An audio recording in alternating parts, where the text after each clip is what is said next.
ರಾಜ್ಯದಲ್ಲಿ ಯಾವುದೇ ಪ್ರಕರಣಗಳ ಬಗ್ಗೆ ಸಿಬಿಐ ತನಿಖೆ ಮಾಡಬೇಕಾದರೆ ರಾಜ್ಯ ಸರ್ಕಾರದ ಒಪ್ಪಿಗೆ ಪಡೆಯಬೇಕು ಎಂದು ಕಾನೂನು ಮತ್ತು ಸಂಸದೀಯ ವ್ಯವಹಾರಗಳ ಸಚಿವ ಎಚ್ಕೆ ಪಾಟೀಲ್ ಹೇಳಿದ್ದಾರೆ. ಸಚಿವ ಸಂಪುಟದ ಸಭೆಯ ನಂತರ ಸುದ್ದಿಗಾರರೊಂದಿಗೆ ಅವರು ಸಿಬಿಐ ತನಿಖೆಗೆ ರಾಜ್ಯದಲ್ಲಿ ಮುಕ್ತ ಅವಕಾಶ ಇದ್ದುದನ್ನು ಹಿಂಪಡೆಯಲಾಗಿದೆ. ಇನ್ನು ಮುಂದೆ ಯಾವುದೇ ಪ್ರಕರಣದಲ್ಲಿ ಸಿಬಿಐ ತನಿಖೆ ನಡೆಯಬೇಕಾದರೆ ರಾಜ್ಯ ಸರ್ಕಾರದ ಒಪ್ಪಿಗೆ ಪಡೆಯುವುದು ಅನಿವಾರ್ಯ ಎಂದು ತಿಳಿಸಿದರು. ರಾಜ್ಯಪಾಲರ ಕಚೇರಿಯಿಂದ ಸರ್ಕಾರದ ಮುಖ್ಯ ಕಾರ್ಯದರ್ಶಿ ಅವರಿಗೆ ಅಥವಾ ಸರ್ಕಾರದ ಯಾವುದೇ ಅಧಿಕಾರಿಗೆ ಸ್ವೀಕೃತವಾಗುವ ಪತ್ರಗಳ ವಿಲೇವಾರಿ ಕೈಗೊಳ್ಳುವ ಮುನ್ನ ಸಚಿವ ಸಂಪುಟದ ಗಮನಕ್ಕೆ ತರಬೇಕು.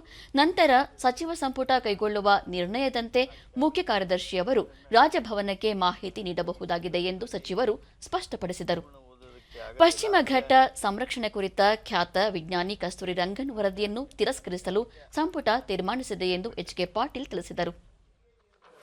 ಸಿಬಿಐ ಇದಕ್ಕೆ ಬರ್ತದೆ.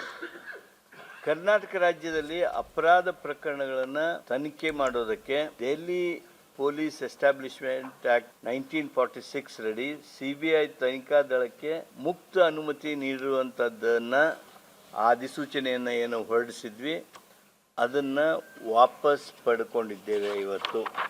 ಯಾಕೆ ಅಂದರೆ ಈ ಸಿಬಿಐದವರು ಅಥವಾ ಕೇಂದ್ರ ಸರ್ಕಾರದವರು ಅವರ ಇನ್ಸ್ಟ್ರೂಮೆಂಟಾಲಿಟಿಯನ್ನು ಏನು ಬಳಕೆ ಮಾಡ್ತಾರೆ ಆ ಬಳಕೆ ಸಂದರ್ಭದಲ್ಲಿ ಜುಡಿಷಿಯಸ್ ಆಗಿ ಬಳಕೆ ಮಾಡ್ತಾ ಇಲ್ಲ ಅನ್ನುವಂಥದ್ದು ಸ್ಪಷ್ಟ ಆಗಿದೆ.